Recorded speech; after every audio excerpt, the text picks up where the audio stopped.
Hello everybody, I'm Gwen Campbell-Mindes. Welcome to Gwen's Bookish Ramblings. And today I am recording for the second time because computers are bad. My next Cat Who book, which I'm sure you could all tell because of the cat, because Siamese cat, because cats. Because cats.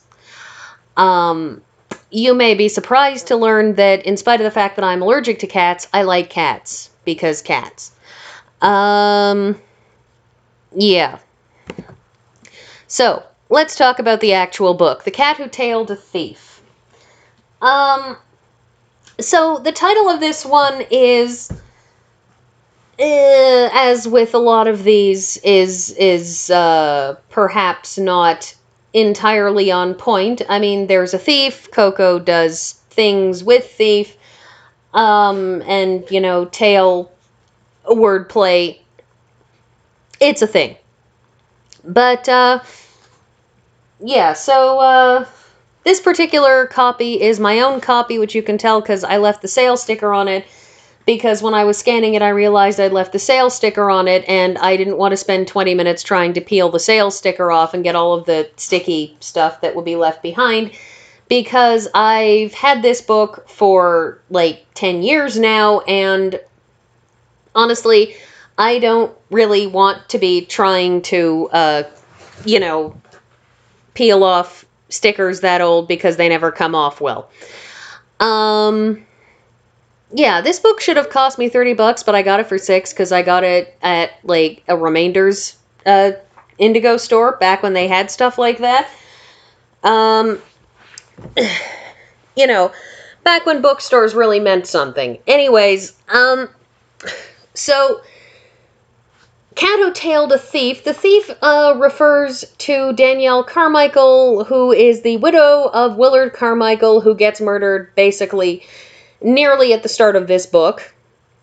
There are recent transplants from so-called down below, that is, major cities in the continental U.S., and so they've moved up there, and Willard was fitting in and getting along great, and Danielle Carmichael was not, because she was young and shallow and foolish and likes wearing high heels and going shopping. She's not one of those people who misses being in the big city because, that's where the opera is. She's one of those people who misses being in the big city because that's where you can go shopping in high heels. So she doesn't really fit in, and the thing is that when Willard is killed, shot when he's on a business trip, the people in Pickaxe, Fran Brody in particular, go to a great deal of trouble to try to keep her up there. The primary reason that they're trying to do that has to do with the fact that Willard and Danielle would have brought a great deal of money into Pickaxe. It has to do with the fact that Danielle's cousin, Carter Lee, has been coming by promising to try to get whole bunches of things around Pickaxe be made into heritage sites.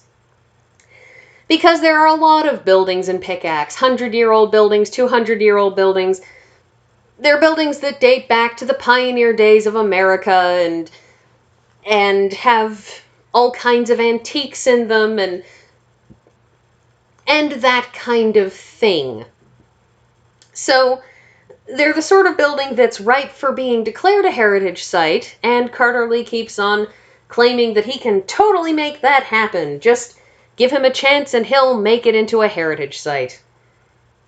Well, as time goes on,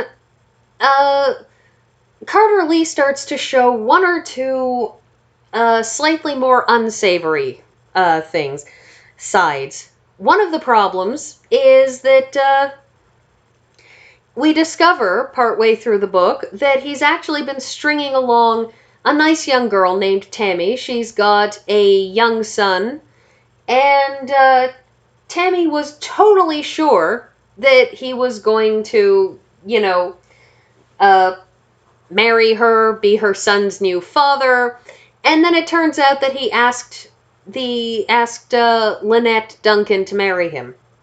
Lynette Duncan is Polly Duncan's sister-in-law. We all remember Polly Duncan, Qwillerin's erstwhile light of love. Well, her sister-in-law Lynette is a pillar of the community. She does all sorts of things for charity. She loves to, work for good causes. And she's been single for decades. And it turns out in this particular book that her being single for decades also relates to the fact that when she was much younger, she actually wound up nearly married to a guy who jilted her at the altar because he got cold feet, but felt so bad about it that he didn't tell her until basically the day of the wedding, which he told her by not showing up. So Lynette's been kind of burned by love, so Carter Lee's a big deal for her. And they rush off and they get married, and he murders her. Now, of course, it's not blatantly obvious at first.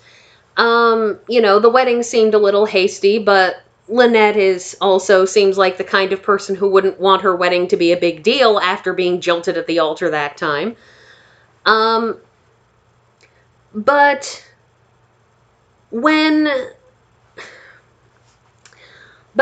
not long after they go on their honeymoon, a phone call comes to Qwillerin, and he winds up having to call around, get Lynette's doctor to call down to New Orleans, where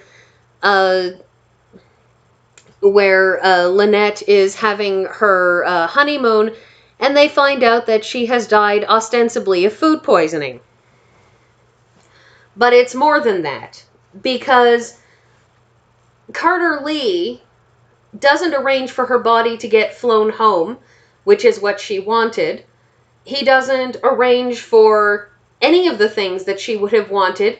He just has her cremated, which, given that this is, a collection of murder mysteries, is actually an intensely suspicious thing to do. If you're in a murder mystery and somebody dies and a person insists that this person be cremated, that's usually pretty suspicious.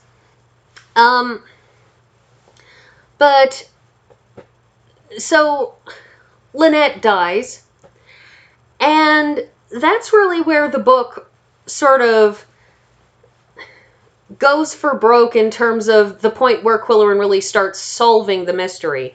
Up until that point, there's, some sort of theft problem going around, and poor young Lenny has been...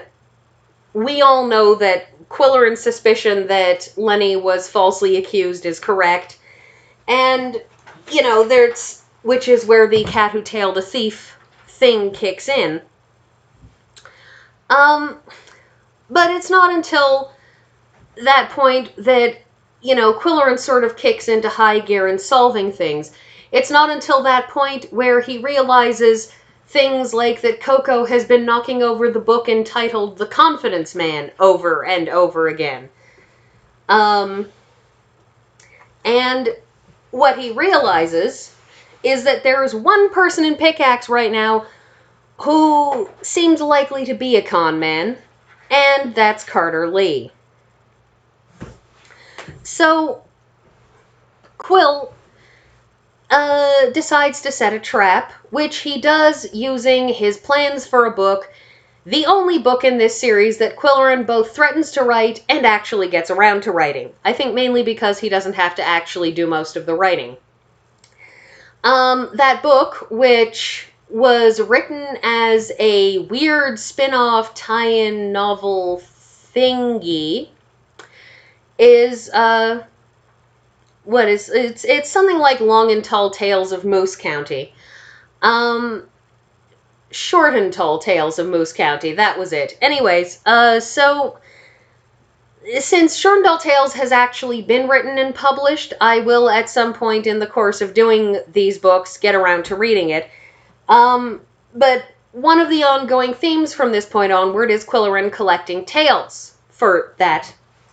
But what he does in this is he writes a fake tale and gets the guy who does the weather reports on the local radio station, who goes by the name of Weatherby Good, if you can credit it, and asks Weatherby to please read it and record it for him, and he plays it back in order to effectively entrap Carter Lee and Danielle. Which he does fairly effectively in that when the story is over, Carter Lee sends Danielle out to the car and starts yelling at Qwillerin about what are you getting at, why are you doing this, and pretty much digs his own grave with that one. Purely figuratively, Carter Lee doesn't die. No, he and Danielle, who have both been drinking a fair number of margaritas, decide that they're going to go racing off into the night in a car to escape. Tremendous idea. And nearly die because half of Moose County is flooded due to a sudden midwinter thaw, which was predicted by the fuzzy caterpillars at the start of this book. And, well, they nearly drown in the various flooding that's going on, but luckily they're drunk enough that they're all loose-limbed so they don't die horribly. And they get arrested and carted off for not only the murder of Lynette, but also because they have been stealing stuff to feed Danielle's kleptomania, because she's been stealing various things, and they managed to get poor Lenny framed in the process. So, as always, I'm leaving a lot out because, really, if you want to read the book, you have to read the book. But we get the reemergence of Celia, our good friend Celia, who helped Qwillerin solve the mystery of Junior Goodwinter's grandmother's death, and also we get to imagine Danielle trying to do the lead in Hedda Gabler. I believe it was Ibsen who wrote that. Anyways, so Danielle, who is one of those shrill proto-Valley Girl types, is obviously butchering the role, but it's an entertaining theme throughout the book nonetheless. And the one other thing in this book, well, there are various things, but the next thing that leaps to mind, of course, is that you remember how the last Cat Who book, I talked about how Qwillerin didn't go anywhere that time, and that makes the book different from... Yeah, Qwillerin moved again, because that's what he does. Sure, since coming to Moose County, he's been a lot more still and a lot more stable and has done a lot less moving. But yeah, he moves again, because that's what Qwillerin does. So, another part of this book remains the part where the cats are introduced to a new space, and Qwillerin has to get used to living in a new space and has to get used to new neighbors, one of whom has a sousaphone, which is a machine which has a whole pile of something like 60 Sousa marches, or was it 500, all on a single machine, which would have been quite something in the 1990s. You know, when this book is written and more or less set, because by this point in the series it becomes quite evident that Lilian Jackson Braun is not keeping things temporally in sync with how old Qwillerin ought to be in relation to the first book. She's keeping them in temporal sync with the date of publication. So, yeah, it's one of those books where it's a little bit like Qwillerin was, I don't know, Captain America and just kind of went to sleep in 1968 and woke up in 1987. Which admittedly would be less of a shock than World War II to 2000 or 90s or whichever comic book you're reading it in. But, yeah. So, now that I've gone completely off topic and have no idea where I am and what I'm doing, I'm just going to wrap this up. Thanks for coming, and I'll see you all next week.